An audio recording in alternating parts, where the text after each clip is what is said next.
दोस्तों, आज हम लोग अर्थमेटिक प्रोग्रेशन यानी समांतर श्रेणी का पहला एक्सरसाइज यानी 5.1 शुरू करने जा रहे हैं। पिछली वीडियो में मैंने इसके टोटल कंसेप्ट, फॉर्मूलाज, थ्योरी वगैरह बताए थे। अब हम लोग एक्सरसाइज को देखेंगे एनसीईआरटी बुक का समांतर श्रेणी, और इसका एक्सरसाइज है 5.1 का पहला सवाल। पहला सवाल को देखते हैं। प्रत्येक किलोमीटर के बाद टैक्सी का किराया, जबकि प्रत्येक प्रथम किलोमीटर के लिए 15 रुपये और प्रत्येक अतिरिक्त किलोमीटर के लिए किराया 8 रुपया है। एक टैक्सी है। अब टैक्सी में आप चढ़ते हैं तो प्रथम किलोमीटर के लिए यानी फर्स्ट किलोमीटर के लिए आपको 15 रुपये देना पड़ेगा, और उसके बाद ज्यों ज्यों किलोमीटर की संख्या बढ़ती जाएगी आपको प्रत्येक किलोमीटर के लिए 8 रुपये देना पड़ेगा। तो चेक करना है कि ये जो सीरीज बनती है, संख्याओं की श्रृंखला बनती है, एपी में है कि नहीं है। तो देखिए, पहला किलोमीटर के लिए उसको 15 रुपये देना पड़ा। अब दूसरे किलोमीटर के लिए 8 रुपये देना पड़ेगा। तो 15 रुपये और 8 रुपये कितना हो जाएगा? 15 8 23 रुपया। फिर उसको अगले किलोमीटर के लिए 8 रुपये देना पड़ेगा, यानी 23 8 31 रुपया। फिर उसको अगले किलोमीटर के लिए 8 रुपये देना पड़ेगा, यानी किराए की संख्या उसका बढ़ते जा रहा है। 8 रुपये 39 रुपया, डैश डैश डैश डैश। तो इस प्रकार हमारी एक श्रृंखला बन रही है। अब देखते हैं कि एपी में है कि नहीं। तो एपी में होने के लिए हमने क्या बताया था कि जो भी श्रृंखला बन रही है उनके बीच का कॉमन डिफरेंस, तो हमने बताया था कि दो पदों के बीच जब कॉमन डिफरेंस सार्वंतर बराबर होगा तो वो एपी में होगा। तो देखते हैं, 23 में से 15 घटाएंगे 8 मिलेगा, इसमें से 21 में से 23 घटाएंगे तो 8 मिलेगा, 39 में से 31 घटाएंगे तो 8 मिलेगा। यानी प्रत्येक केस में हम लोग को 8 8 मिल रहा है, यानी सार्वंतर क्या है, हम लोग का बराबर है। सार्वंतर बराबर है। इसका प्रथम पद ए इज इक्वल टू कितना है? 15। तो सार्वंतर जब बराबर है तो कह देंगे इस प्रकार जो श्रृंखला बन रही है वो एपी में है, यानी ये एपी में है, समांतर श्रेणी में। तो इसका हम लोग एक का दूसरा सवाल देखते हैं। किसी बेलन में उपस्थित हवा की मात्रा, जबकि वायु निकालने वाला पंप प्रत्येक बार बेलन की शेष हवा का 1/4 भाग बाहर निकाल देता है।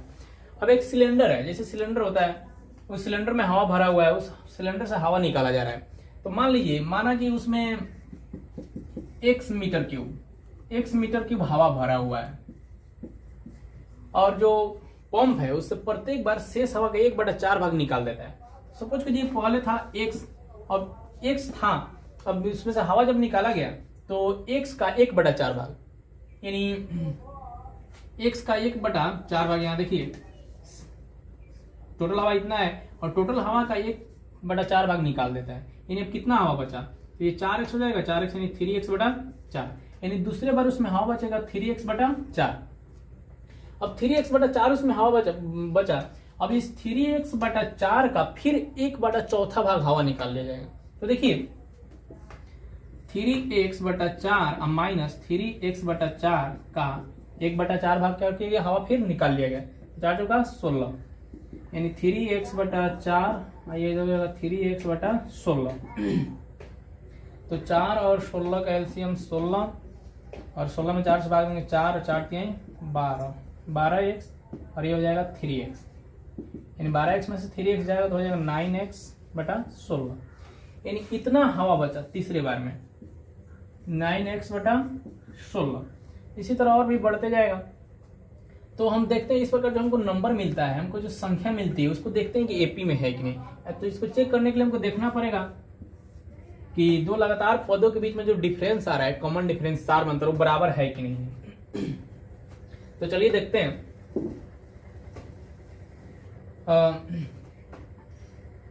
दूसरा पद 3x/4 माइनस x घटाते हैं, तो हो जाएगा 3x और माइनस 4x/4, तो हो जाएगा -x/4। अब तीसरा पद में से दूसरा पद घटाते हैं, यानी 9x/16 माइनस 3x/4। एलसीएम हो जाएगा 16 में 16 से भाग देंगे 1 और 1 में 9, तो 9x माइनस 4 का 16, और हो जाएगा 4 3 12x, 4 का 16, 4 4 3 12। तो ये हो गया -3x/4। अब देखिए यहाँ और यहाँ पर नजर डालिए, यहाँ माइनस x/4 और यहाँ निकला -3x/4। ये दोनों आपस में बराबर नहीं है, यानी इसके बीच इस x और इसके बीच और इसके बीच कॉमन डिफरेंस सार्वंतर बराबर नहीं है। इसका मतलब ये एपी में नहीं है। तो अब देखते हैं इसका दूसरा सवाल, 5.2 का दूसरा सवाल। दी हुई एपी के प्रथम 4 पद लिखिए, जबकि प्रथम पद ए और सार्वंतर डी दिया हुआ है। कह रहे हैं कि एक एपी के प्रथम 4 पद लिखना है, जबकि उसका प्रथम पद ए दे दिया है 10 और डी दे दिया है 10। और दूसरा सवाल है, ए दे दिया है -2 और डी दे दिया है 0। तीसरा सवाल है, ए दे दिया है 4 और डी दे दिया है -3। चौथा सवाल है, ए दे दिया है -1 और डी दे दिया है 1/2।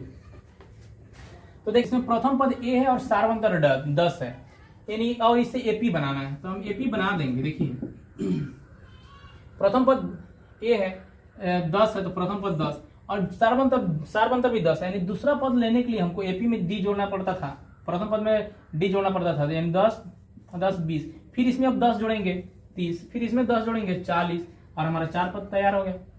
इसमें देखते हैं इसके लिए एपी, इसका प्रथम पद 2 -2 है। दूसरा पद निकालने के लिए प्रथम पद में सार्वंतर जोड़ना पड़ेगा, सार्वंतर क्या है 0 है, तो 2 में 0 जोड़ेंगे तो -2 ही मिलेगा, फिर इसमें भी जोड़ देंगे -2, फिर इसमें भी -2, 4 पद लिखा गया।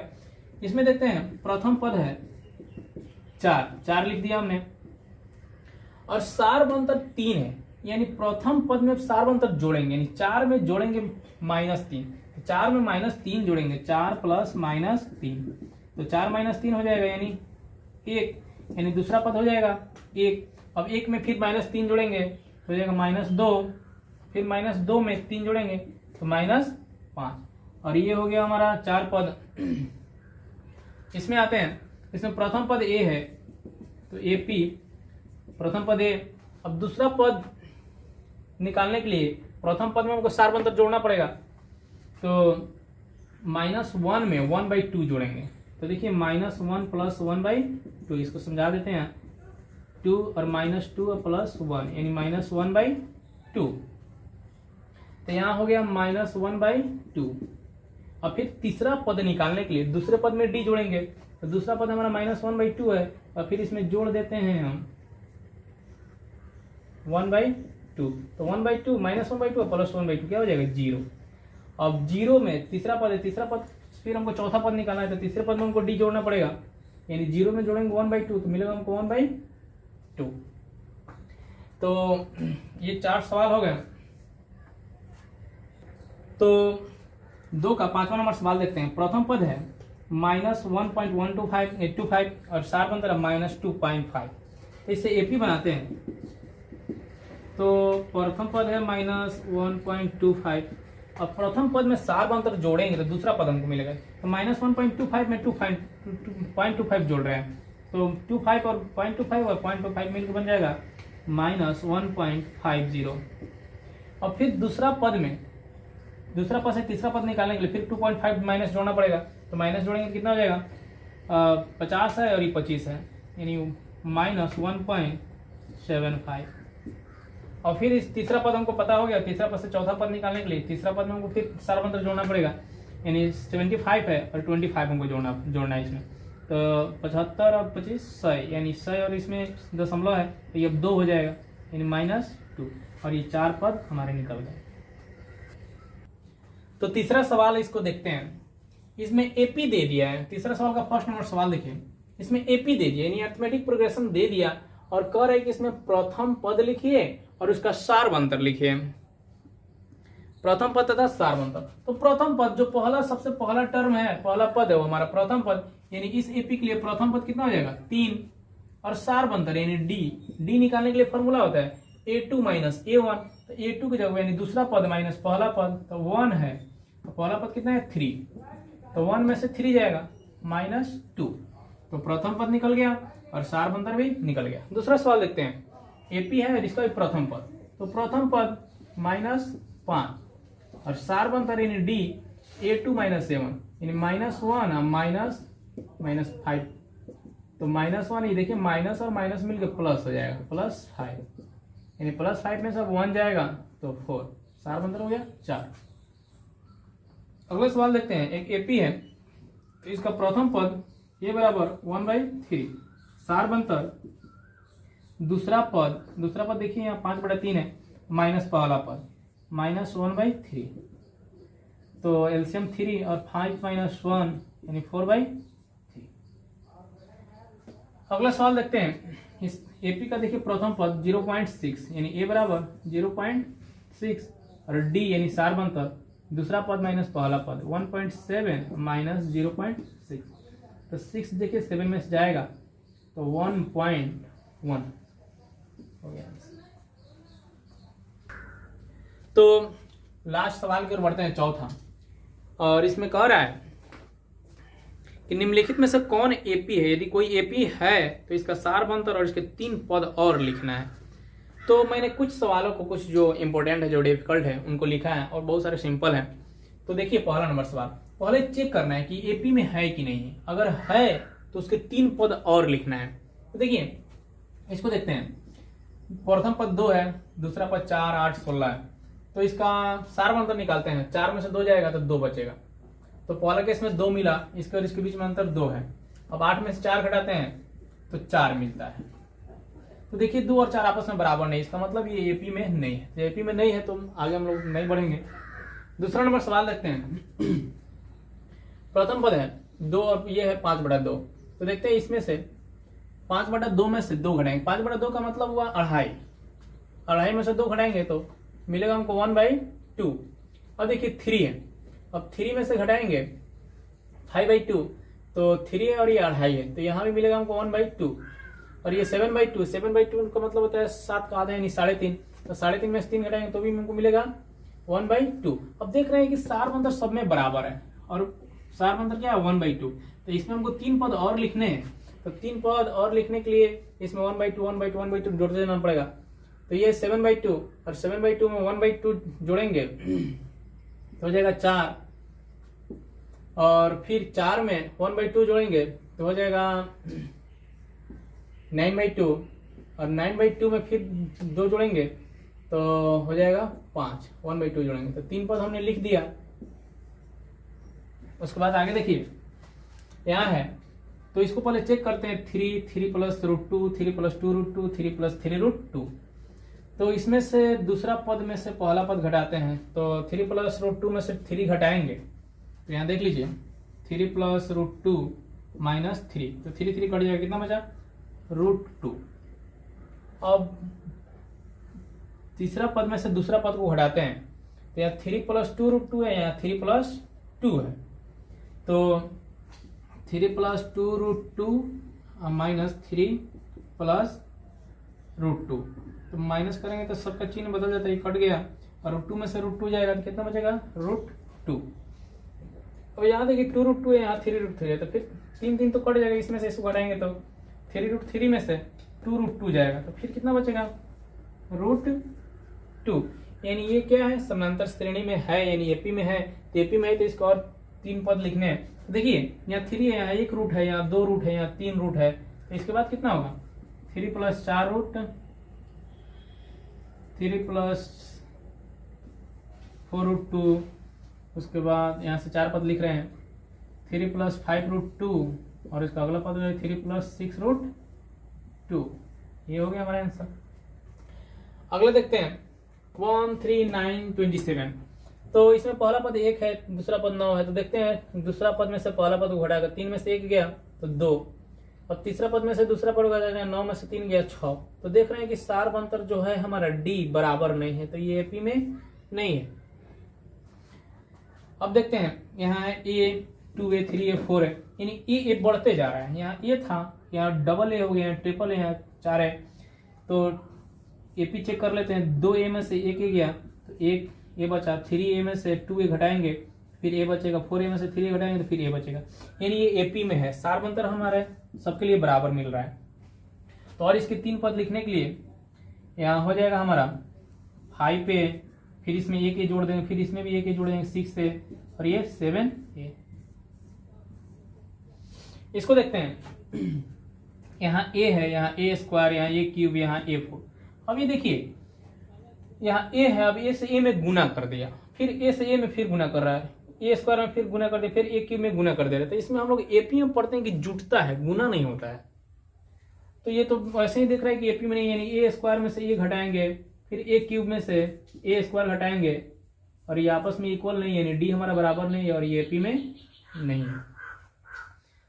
और देखते हैं हम अगला सवाल 13 नंबर, 4 का 13, √3 है, √6 है, √9 है, √12 है।